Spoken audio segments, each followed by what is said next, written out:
সুবহানাল্লাহ। বলতেছিলাম সকল সাহাবীদের মধ্যে শ্রেষ্ঠ কে? আবু বকর, এরপরে কে? ওমর। সেই সাহাবায়ে কেরামের নমুনায় যতদিন পর্যন্ত রাষ্ট্র কায়েম না হবে জমিনে, এতদিন শান্তির দৈত্য জীবনে পাইতা না। শান্তি কত প্রকার কি কি এটা যদি দেখতে চাও, ওই সাহাবায়ে কেরামের নমুনায় যারা আল্লাহর কোরআন জমিনে প্রতিষ্ঠা করার কারণে দুনিয়ার সমাজ জান্নাতের সমাজ হয়েছিল।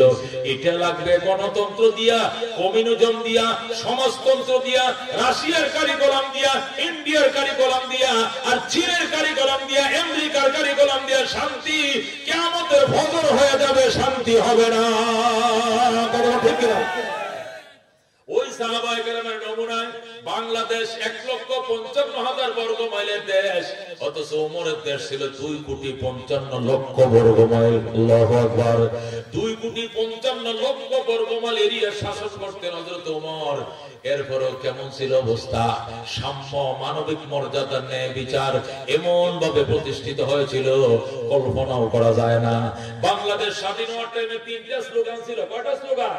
সাম্য, মানবিক মর্যাদা, ন্যায় বিচার প্রতিষ্ঠার জন্যই আমরা যুদ্ধ করি, আমরা একটি ফুলকে বাঁচানোর জন্যই যুদ্ধ করি। কথা ঠিক কিনা? এটা ছিল স্লোগান। সাম্য, মানবিক মর্যাদা, ন্যায় বিচার প্রতিষ্ঠার জন্য 30 লক্ষ বাঙালি প্রাণ দিছে। কথা ঠিক কিনা? 2 লক্ষ নারী সংগ্রাম দিছে। কিন্তু সাম্যের দৈত্য আমরা এখনো দেখি নাই, শুধু দেখছি আয়নাঘর আর আয়নাঘর। কথা ঠিক কিনা? দেখেছি আয়নাঘর, জুলুম আর ফ্যাসিজম, নির্যাতন। কথা ঠিক কিনা? এটা কেউ বেশি করছে, কেউ কম করছে, কিন্তু করে নাই এমন কেউ নাই। কথা ঠিক কিনা? লাঙ্গল ওয়ালাও করছে, দাঙ্গলাও করছে, নৌকাওয়ালা একটু বেশি করছে। কথা ঠিক কিনা? এই জন্য শান্তি যদি প্রতিষ্ঠা হতে চাও, করতে চাও, একটা মাত্র উপায় কোরআন। হযরত ওমরের দেশ ছিল 2,55,00,000 বর্গ মাইল। এরপরে তিনি মদিনায় ঘুমাইতেন। 1,500 মাইল পশ্চিমে আফ্রিকার জঙ্গল থেকে হরিণ আর সিংহ নদীর ঘাটে পানি পান করতে আসতো। গালের সাথে গাল মিশায় পানি পান করত, কইরা নিজ নিজ পথে নিজেরা চলে যাইত। হরিণ ডাক দেখো, মামা আগে তো আপনাদের অত্যাচারে জঙ্গলে থাকতে পারি নাই, কিন্তু এখন এত পরহেজগার কেমনে হইলেন? বাগিনাদের খোঁজ খবর লন না, ঘটনাটা কি? আমি বাগিনা খাইছি না না খাইছি একটু খবর লন না, ঘটনা কি? সিংহ ডাক দেখো, বাগিনা কথা কম বলো, হযরত উমরের শাসন চলছে। উমরের শাসন চলছে। এখন যদি তোমার দিকে মায়ের নজরে তাকায়, আর উমর যদি মদিনার দিকে মাইন করে, তাহলে ফাঁসার মাঝে বেত লাগাইবো। উমরের শাসন সহ্য করার ক্ষমতা আমি সিংহের নাই। আল্লাহু আকবার। क्या नजर थे जिसने मुर्दों को मसीहा कर दिया, दिल को रोशन कर दिया, आंखों को पीना कर दिया, खुद न थे जो राह पर औरों के हाथी बन गए, क्या नजर थे जिसने मुर्दों को मसीहा कर दिया, दिल को रोशन कर दिया, आंखों को पीना कर दिया, दुर्फशानी ने तेरी कतरों को दरिया कर दिया, दिल को रोशन कर दिया, आंखों को पीना कर दिया। ज़रूर मरहबा। বন্ধুগণ, হযরত ওমর ফারুক রাদিয়াল্লাহু তাআলা আনহু চিঠি লিখছে জেরুজালেম কর্তৃপক্ষের কাছে, ইহুদিদের কাছে চিঠি লিখছে, ও জেরুজালেম কর্তৃপক্ষ, আমি আমিরুল মুমিনিন খলিফাতুল মুসলিমিন ওমর বলছিলাম, আমার চিঠি পাওয়া মাত্রই দেশের কাগজপত্র নিয়ে চলে আসো মক্কায়, মদিনায় আসো, জেরুজালেম বুঝায় দিতে হবে, নতুবা যুদ্ধ করব। জেরুজালেম কর্তৃপক্ষ পাল্টা চিঠি লিখছে, স্যার দেশ আপনার হাতে বুঝায় দিতে আমরা প্রস্তুত, তবে একটু আপনাকে দেখতে চাই, আপনি কেমন মায়ের সন্তান, কি আদর্শ দিয়ে দুনিয়াটা জয় করছেন, আপনি একটু দেখতে চাই, আপনি বেড়াইতে আসেন, জেরুজালেম আসবেন, বিনা রক্তপাতে দেশ আপনার হাতে উঠায় দেব। আল্লাহু আকবার। হযরত ওমর ফারুক রাদিয়াল্লাহু তাআলা আনহুর সাথে সাথে গোলাম নিয়া উট নিয়ে রওনা করলেন। উটের উপরে বইটা বসলেন ওমর। গোলামকে বললেন তুমি রশি ধরে টানো। গোলাম মাটিতে হাঁটে আর রশি ধরে টানে। ওমর বসে রয়েছে উটের পিঠে। 3 মাইল যখন গেছে ওমর এটা হিসাব রাখছে 3 মাইল 1 মঞ্জিল। 1 মঞ্জিল পার হওয়ার পর ওমর কো দাঁড়াও গোলাম। গোলাম দাঁড়াইছে। ওমর লাফতে নামছে। নাইমে কয় এখন অর্থক জাহানের বাদশা লেগাম টানবে, গোলাম বসে থাকবে। আল্লাহু আকবার। গোলাম এবার তুমি উটের পিঠে উঠো। কারণ কি? উঠবো না, উটের পিঠে উঠো। গোলাম উটের পিঠে উঠছে। এবার ওমর লেগাম ধরে টানে আর কয় এখন খলিফাতুল মুসলিমিন লেগাম টানবে। এটাই ইসলাম, এটাই শিষ্টাচার, এটাই সাম্য, এটাই মানবিক মর্যাদা, এটাই আমার নবী মদিনায় শিখাইছে। আল্লাহু আকবার। এই বন্ধু কেমনে প্রতিষ্ঠা হবে না সাম্য? কেন প্রতিষ্ঠা হবে না ন্যায় বিচার? ন্যায় বিচার সাম্য নিজেরা দেখিয়ে দিয়েছেন আঙ্গুল দিয়ে গুথায় দিয়া। কথা ঠিক কিনা? হযরত ওমর ফারুক রাদিয়াল্লাহু তাআলা আনহু 1 মঞ্জিল তিনি টানে আর 1 মঞ্জিল গোলামে টানে। 1 মঞ্জিল তিনি টানে আর 1 মঞ্জিল গোলামে টানে। টানতে টানতে একদম জেরুজালেম গেছে। লাস্টের যে মঞ্জিল, সর্বশেষ যে মঞ্জিল, এটা সিরিয়ালাইজে ওমরে টানবে, গোলামে বসবে। এখন তো গোলাম মানে না, কথা না, এটা হয় না। এখন আপনারা ফুলের মালা পরাইতে এইগুলো লোকজন আপনাকে রিসিভ করতে আসবে। এখনো যদি আপনি রশি ধরে টানেন আর আমি বসে থাকি, মালা তো সব দিয়ে আমারে পরাইবো গোলামরে, আপনারা তো পাবলিক চিন্তা না। আল্লাহু আকবার। ওমর কো কথা কম গো, তোর কবরে তুই যাবে, আমার কবরে আমি যাব, আমি বৈষম্য করতে পারবো না। এটা জুলুম, এটা ইসলামে সমর্থন করে না। আল্লাহু আকবার। যখন তোর সিরিয়াল আইছে তুই টানছস, এখন আমার সিরিয়াল আসলে আমি টানবো। লোকেরা কি বলবো, লোকেরা কি বলবে, এটা ওমরের কিছুই আসে যায় না। ওমর দেখাইতে চায় ইসলামের আদর্শ কত সুন্দর, কত সাম্য, কত মানবিক মর্যাদায় ভরা। আল্লাহু আকবার। হযরত ওমর লেগাম ধরে টানে আর গোলাম দোয়া করে লা ইলাহা ইল্লা আনতা সুবহানাকা ইন্নী কুনতু মিনাজ জালিমিন। ইয়া আল্লাহ ঠাড়া ফালায়ো না মাথার উপরে, ইয়া আল্লাহ আমার মাথার উপরে আসমান ভাঙিয়া ফালায়ো না। প্রত্যেক জাহানের বাদশা বয়ে রইছে, হাঁটে লাগাম ধরে টানের, আমি বয়ে রইছি। ওমর কো তুই কি কিছু কইলি টইলি? কোন না কিছু কই না, দোয়া করতেছে মনে মনে। কি লেগা? ও আসমান ভাঙিয়া পড়ে কিনা মাথায় জানি না, কারণ অর্ধেক জাহানের বাদশা লাগাম ধরে টানে আর আমি গোলাম বসে রইছি যে আল্লাহ আসমানে মানতো না। আল্লাহু আকবার। ওমর ডাক দেখো তোমার কবরে তুমি যাইবা, আমার কবরে আমি যাব। আল্লাহ যদি জিজ্ঞাসা করে ওমর তোরা যে রক্ত মাংস দিয়ে বানাইছিলাম, তারাও তো রক্ত মাংস দিয়ে বানাইছিলাম, শান্তি শুধু তোর একার দরকার ছিল, তার কি দরকার ছিল না? আমি কি জবাব দেব? এই জন্য পারবো না, আমি টানবো। ওমর লেগাম ধরে টানে। জেরুজালেম কর্তৃপক্ষ মালা এনে সব গোলামরে ফলাইছে। জেরুজালেমের ইহুদিরা এসে মালা সব গোলামরে ফলাইছে। রিসিপশন করতেছে, গোলামরে সুমা খাইতেছে গোলামের ভাই। গোলাম কো আমি না, আমি না, আমি না। অত্তক জাহানের বাদশা উটের লেগামের রশি ধরে টানে, ওনারে মালা ফরাও, ওনারে মালা ফরাও। আল্লাহু আকবার। জেরুজালেম ইহুদিরা কো হাসানি আপনি নি অত্তক জাহানের বাদশা। ওমর কই ইউকাল, লোকেরা তো বলে। যেরকম আল্লাহু আকবার। আপনি রশি ধরে টানেন কেন? ওইটা মদিনার থেকে সিরিয়াল শুরু হয়েছে। প্রথম সে টানছে, আমি বইছি 1 মঞ্জিল, এর পরের মঞ্জিল আমি আসে বসছে, আমি টানছি। এবার মঞ্জিল চেঞ্জ হইতে হইতে সর্বশেষ সিরিয়াল আসছে, আমি টানবো, সে বসবে। যেটা সিরিয়াল এইটাই হবে। ইসলাম বৈষম্য মেনে নেয় না। আল্লাহু আকবার।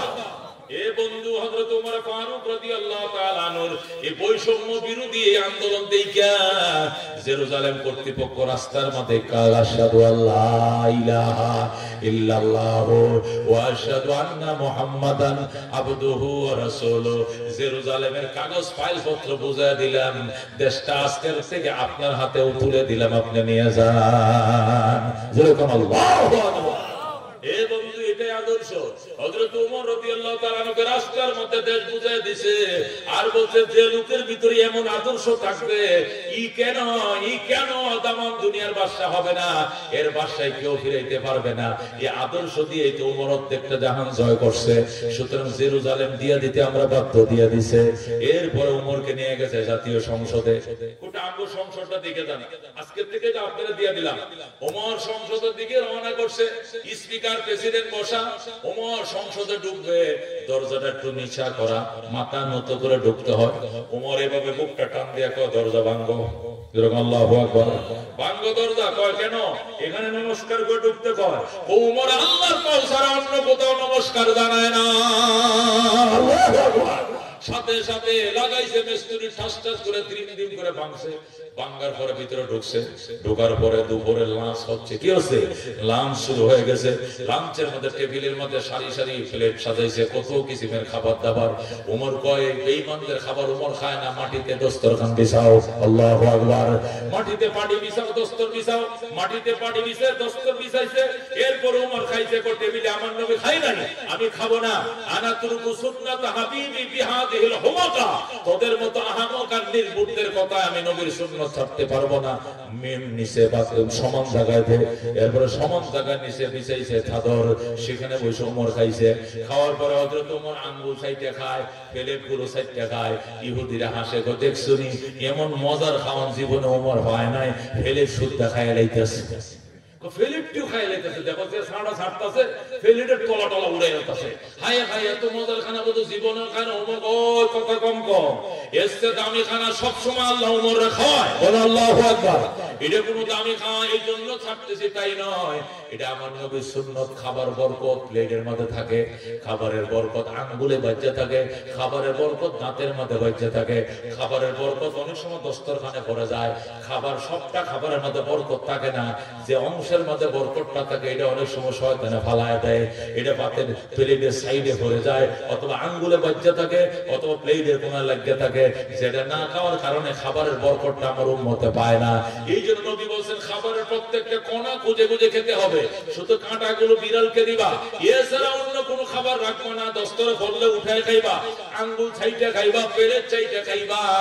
এটা আমার নবীর সুন্নত। তোরা কি কইতেছস? কয় না, আমরা তো মনে করছি এমন মজা হইছে খাবার, আঙ্গুল টাঙ্গুল খাইয়া লাইতেছেন সাবায়া, মনে করছি এইটা। কয় না রে আহমকের দল, আর নাতরুকু সুন্নাত হাবিবি বিকৌলি হাযিহিল হুমাকা। তোদের মতো বেয়াদব 42, তোদের মতো আহমক বেকুব নির্বুদ্ধের কথায় আমি নবীর সুন্নাত ছাড়তে পারবো না।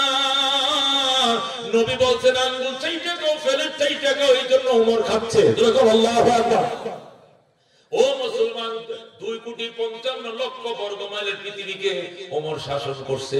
একটা সিংহ পর্যন্ত হরিণের উপরে বৈষম্য করতে পারে নাই, আক্রমণের সাহস পায় না। মানুষ দূরের কথাটা, পশু পর্যন্ত আক্রমণের সাহস পায় নাই। কত বড় ইনসাফ ছিল, কথা কোন ঠিক কিনা? এই জন্য রাহমাতুল আলামিন সাল্লাল্লাহু আলাইহি ওয়াসাল্লামের উম্মত খেয়াল করে শুনো, সাহাবা কেরামের নমুনায় যতদিন পর্যন্ত আল্লাহর কোরআন জমিনে প্রতিষ্ঠিত না হবে, এতদিন স্বাধীন হয়েছে 53 বছর। মানবিক মর্যাদা, সাম্য, ন্যায় বিচারের স্লোগান নিয়ে আজ পর্যন্ত শো হয় নাই। আরো 300 বছর শাসন হইলে হবে না, হবে ওইভাবে যেভাবে উমর দেশ শাসন করেছিলেন। কথা কোন ঠিক কিনা? এই জন্য লাগবে মুসলমান। হযরত ওমর ফারুক রাদিয়াল্লাহু তাআলা গভীর রাতে বের হয়েছেন, ওনার সঙ্গে নবীর চাচা হযরত আব্বাস আছেন। আব্বাসকে নিয়ে নবী রাতে বের হয়েছেন। আব্বাস চলো, আমার শাসন ব্যবস্থাটা কেমন, মানুষ কিভাবে গ্রহণ করছে দেখি, মানুষ সুখে না দুঃখে দেখি। আব্বাসকে নিয়ে ওমর রাতে বেলা বের হয়েছে। যায় দেখে ঘরের বাতি জ্বলে, ওই পাহাড়ের গুহার মধ্যে বাতি জ্বলে। ওমর কই এই ঘরে আমার বিরুদ্ধে কোনো পলিসি চলতেছে, চলো যাই, পরামর্শ চলতেছে। ওমর যায় বেড়ার মধ্যে কান লাগাইছে, কান লাগায় শুনে মা তার জিয়ের সাথে পরামর্শ করতেছে, তোর বাপ যে মরল, উড়ের দুধ বেচে খাইতো, এখন যে তোর বাবায় মরছে, উড়ে তো দুধ কমে গেছে। আগে দিত 5 কেজি দুধ, 500 টাকা বেচতো, এখন যে দুধ দেয় 3 কেজি, 300 টাকা দিয়ে আমাদের সংসার চলে না। কি করা? পানি দিয়া দেই, দুধের মধ্যে পানি দিয়ে দেই। মহিলাটা বলতেছে, কয় না মা, দুধে পানি দেওয়া যাবে না। কয় কেন? ওমরের শাসন চলতেছে। আল্লাহু আকবার। মায় কয় দুধে পানি দেই, জি কয় দুধে পানি দিও না। বেড়ার মধ্যে কান লাগায় রাখছে হযরত ওমর। মায় কয় পানি দিলে উমর তো দেখবে না। কয় দেখবো। কেমনে দেখবে? উমর দেখবে। ও না দেখবে না, উমর তো মদিনায় ঘুমায় রইছে, আমরা দুধের মধ্যে রাত্রে পানি মিশাবো, কেমনে দেখবে? অথচ উমর বেড়ার মধ্যে কান লাগায় রাখছে। আল্লাহু আকবার।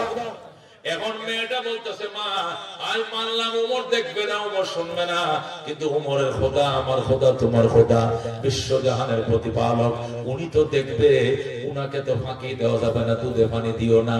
এরপরে মা কই ঠিক আছে, এক বেলা খাইবা, আরেক বেলা উপোস থাকবা, তারপরও দুধে পানি দিব না। আল্লাহু আকবার। ওমর রাদিয়াল্লাহু তাআলা সকালবেলা পুলিশ সেবাটা, পুলিশ রে মা মেয়ে দুইটা দূরে লইয়া দুটা আনার পরে গত রাত্রে কি পরামর্শ করছি, দুধের পানি দেয় নাই। ওই বেটি দুধের পানির কথা কইছি, কি পরামর্শ করছিলাম? দুধের পানি দেয় নাই। কি পরামর্শ করছিলাম? পরামর্শ করছিলাম দুধে পানি দেওয়ার জন্য। আমার মাইয়া না করছে পানি দেয় নাই। ওমর ডাক দেখো, কেন পানি দেও না? মেয়ে নিষেধ করছে। মেয়ে কি বলছে? মেয়ে বলছে ওমর না দেখলে ওমরের খোদা তো দেখবে, এই ডরে আর পানি দেয় নাই। ওমর কো আলহামদুলিল্লাহ, আমার শাসন এরিয়াতে যে এমন ভয় মানুষের ভিতরে ঢুকছে, এটা কবুলিয়তের জন্য যথেষ্ট। আল্লাহু আকবার। মারে তোর জামাই কই? আমার স্বামী মারা গেছে। এই মেয়েটা তোমার বিয়া দিবানি কতিমু কি জন্য? আমি রাজপুত্র আব্দুল্লাহর জন্য তোমার মেয়েকে আনতে চাই পুত্রবধূ বানায়া। এমন ইমানদার মেয়ে আমার খুব দরকার। আমার ছেলে আব্দুল্লাহ বিন ওমরের জন্য এই মেয়েটাকে আমি বউ হিসাবে আনতে চাই। এটা রাজকন্যা হবে, রানী হবে, রানী হবে। আল্লাহু আকবার। মহিলা কল স্যার আপনি মস্কারি করেননি, আমি গরিব মানুষ দেখা। ওমর মস্কারি করেন না, লোক নয়, ইমানদার লোক। ওমর মূল্যায়ন করে তোমার মেয়েটার ইমান বড় শক্ত। তুমি কইছিলে পানি দিবা, কিন্তু তোমার মাইয়া পানি দিতে রাজি হয় নাই। এমন ইমানদার ওমরের পুত্রবধূ হবে। আল্লাহু আকবার। ও মুসলমান, এই সাহাবায়ে কেরামের নকশা, এর নমুনা যতদিন এই দেশে না আসবে, শুধু দল বদল হবে, দল বদল। আওয়ামী লীগ যাবে, বিএনপি হবে, বিএনপি যাবে, জামাত আসবে, জামাত যাবে, জাতীয় পার্টি আসবে, জাতীয় পার্টি যাবে, আবার আওয়ামী লীগ আসবে, আওয়ামী লীগ যাবে, কমিউনিস্ট আসবে, আসবে। শুধু দল বদল হবে, ভাগ্য বদল হবে না। ভাগ্য বদল হবে না। কেন? আল্লাহর কোরআন ছাড়া সুবিচার এই দুনিয়াতে প্রতিষ্ঠিত হবে না। কারণ যারা এই গণতন্ত্র তৈরি করছে, এদের ভিতরে ইনসাফ নাই, এদের ভিতরে বিচার নাই, তা আমগুর কি বিচার হবে? কথা কোন ঠিক কিনা? ফিলিস্তিনের মুসলমানদেরকে মারতেছে, কথা কোন ঠিক কিনা? চুরি কর, গৃহস্থ সজাগতা, কথা কোন ঠিক কিনা? এরাই অস্ত্র দিতেছে, সারাদিন অস্ত্র দিতেছে। গতকালকে সংবাদ শুনলাম আমেরিকা অস্ত্র দিতেছে। বাইডেন বলতেছে আমার ক্ষমতা শেষ, ক্ষমতা আর আছে মাত্র 1.5 মাস 2 মাস। জানুয়ারিতে ট্রাম্প যাইবে ক্ষমতায়। এই জন্য ক্ষমতা হারানোর আগে বাইডেন শপথ করেছে, ক্ষমতা হারানোর আগে তিনি আরেকবার অস্ত্র দিয়ে দিতে চায়। 6,000 কোটি মার্কিন ডলারের, 6 বিলিয়ন মার্কিন ডলারের অস্ত্র, লাস্টের সালাম গতকালকে সাথে ইসরায়েলে দিয়ে দিতেছে। যেরকম নাউজুবিল্লাহ। ইসরায়েলে যুদ্ধ করিও না, রাত্রে অস্ত্র দেয়, দিনে যুদ্ধ করিও না। এদের গণতন্ত্রতে ইসলাম গুড়ার ডিম হবে, গুড়ার ডিম। জীবনেও দেশে শান্তি হবে না, কল্পনাও করা যায় না। কথা ঠিক কিনা? এই জন্য মুসলমান একমাত্র সে উমর ফারুকের মতো আব্বাস রেলে উমর গেছে, যায় শুনে বাচ্চা কাঁদতেছে। ওমর দরজা খোলো, বলছে দরজা। এই মহিলা বাচ্চা কাঁদে কেন?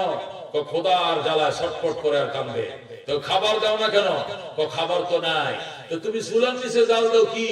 ওইটা ফাতর দিয়া পানি জাল দিতেছি, ডেক্সির মধ্যে পাথর দিছি দিয়ে পানির তলে জাল দিতেছি। চাউল হইলে না ভাত হবে, পাথর দিয়া তোর ভাত হয় না। তুমি এই ছলনা করছো কেন? ও বাচ্চাকে ঘুম পাড়ানোর জন্য একটা ছলনা দিছি। এই তো রান্না হয়ে গেছে, এই তো হয়ে গেছে, যাতে তারা ঘুমায় যায়। এই ছলনা দিয়ে হুদায় জাল দিতেছে ডেক্সির নিচে। ওমর ডাক দেখো মা, ওমর কি আসে না তুমগো দেশে? ওমর কি আসে না তুমগো মহল্লায়? ওমর কি এতিম বাচ্চাদের খাবারের ব্যবস্থা করে না? মহিলাকে ওমর কোত্থেকে আসবে? ওমর তো তাকে মদিনার রাজধানীতে, আমরা থাকি গ্রাম পল্লীতে। উমর জীবনে আমগো মহল্লা আহে না, আমরা গরিবদের খোঁজ খবর লয় না। উমর এবার কহাই রে উমর, খোদার কি জবাব দিবে? আব্বাস জলদি চলো। সাথে সাথে আব্বাসকে নিয়ে উমর গেলেন মদিনায়। যায়া বেলালটা বললেন দরজা খোলো। দরজা খুলছে, সেখান থেকে বস্তা লইছে, লয়ে আটার বস্তা মাথায় নিয়ে উমর হাজির হয়ে যায়। উমর বলে আব্বাস আটার বস্তা আমার মাথায় দাও। আব্বাস তো আপনি অর্ধেক জাহানের বাদশা, আপনার মাথায় আটার বস্তা মানায় না, আমার মাথায় দেন। উমর কয় আমার অপরাধে বাচ্চা কান্দে, তুমি কেন অপরাধের বোঝা বহন করবা? অপরাধীর বোঝা অপরাধীর মাথায় উঠায়া দাও। আল্লাহু আকবার। হযরত ওমর আটার বস্তা নিয়া ওই মহিলার বাড়িতে যাইয়া আটা দিয়ে খামির বানায়া, রুটি বানায়া, বাচ্চাদেরকে খাওয়ায়া, হাসি ফুটায়া এবার বলে বা মা মাফ করে দিও, আমি খলিফাতুল মুসলিমিন ওমর। মহিলা ডাকতে বাজান মাফ করে দেন, আপনার অনেক বদনাম করছি, আমি আপনারা চিনি নাই। আপনি যদি ওমর হন তাহলে আপনি অত্যন্ত ভালো একজন খলিফা। আল্লাহু আকবার।